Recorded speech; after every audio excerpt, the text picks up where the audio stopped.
అనంతపురం జిల్లాలోని సుప్రసిద్ధ పుణ్యక్షేత్రం పెన్న అహోబిళం దేవస్థానంలో అధికారుల నిర్లక్ష్య వైఖరిపై విమర్శలు వెల్లువెత్తుతున్నాయి. ఈ నెల 7న దంపతులు ముడుపుగా చెల్లించిన 50 గ్రాముల బంగారు ఆభరణాలను హుండీ లెక్కింపు సమయంలో చూపకపోవడం వివాదాస్పదమైంది. ఈ ఘటనపై జిల్లా సహాయ కమిషనర్ ఆదిశేషు నాయుడు విచారణ చేపట్టారు. హుండీ లెక్కింపులో ముందుగా చూపని బంగారు నగల ముఠ తిరిగి హుండీలో ప్రత్యక్షమైన ఘటనపై వివరణ ఇవ్వాలని ఆలయ ఈవోను ఆదేశించారు.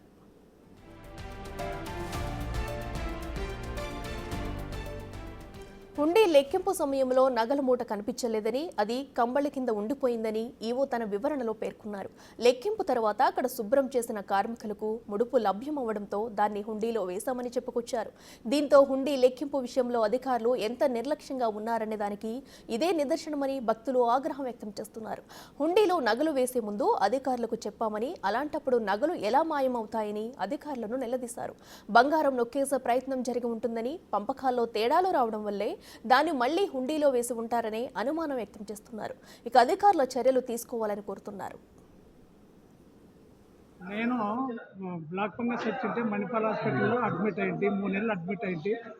నేను కోమాలో వెంటే నా భార్య ముక్కు నిలువు దోపిడీ ఇస్తానని చెప్పి ముక్కు అంటే మళ్ళీ తర్వాత 3 నెలల తర్వాత నాకు బాగా అయ్యి వచ్చినాను ఇంటికి వచ్చినాక 2 సంవత్సరాలకి నేను పెన్నోళంలో వచ్చి ఉండి నిలువు దోపిడీ చేసి నా భార్య నేను నా పెద్ద కొడుకు ఇద్దరు వచ్చి నిలువు దోపిడీ ఇచ్చి వచ్చింటే కూడా ఈవో సార్ అక్కడ ఆడే దేవాలయం దగ్గర ఉంటే కూడా సార్ ఇట్లా మేము నిలువు దోపిడీ ఇచ్చేదానికి వచ్చినాము అని కూడా చెప్పినాము. ఈవో సార్కి చెప్పినాము, ద్వారకానాథ స్వామికి చెప్పినాము. చెప్పింటే ఇయ్యండప్ప అని చెప్పి ద్వారకానాథ స్వామి బాలాజీ స్వామికి చెప్పి ఈ కార్యక్రమం చేయమని చెప్పి పోయినాడు.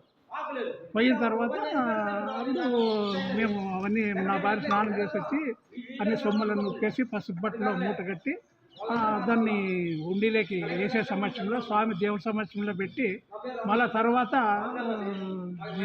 నా భార్యతో పసుపు తాడు కట్టించి నాతో నా భార్యకు పసుపు తాడు కట్టించి అవి హుండీలోకి వేసేసినాం. తేదీన పెన్నోబిలం లక్ష్మీనరసింహ స్వామి దేవాలయం యొక్క హుండీ కౌంటింగ్ నిర్వహించడం జరిగింది. నాకు కొన్ని కంప్లైంట్లు రావటం వల్ల స్వయంగా నేనే హుండీ కౌంటింగ్కి హాజరు కావడం జరిగింది.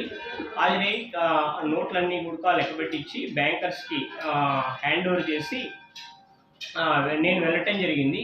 తర్వాత ఆ రోజు రికార్డులో ఏంటంటే గోల్డ్ కొంచెం సిల్వర్ వచ్చినటువంటి సిల్వర్ని అప్రైజర్ ఆధ్వర్యంలో దాన్ని రికార్డ్ చేయాల్సి ఉన్నందున హుండీలోనే పెట్టించడం జరిగింది. తిరిగి గోల్డ్ ఏది కూడా ఆ రోజు రాలేదని చెప్పేసి రికార్డ్ చేయడం జరిగింది. కానీ నేను వెళ్ళిన తర్వాత ఈ క్లీన్ చేస్తున్నప్పుడు ఒక భక్తుడు ఇచ్చినటువంటి నిలువు దోపిడీకి సంబంధించినటువంటి ముడి దొరికి ఉన్నది.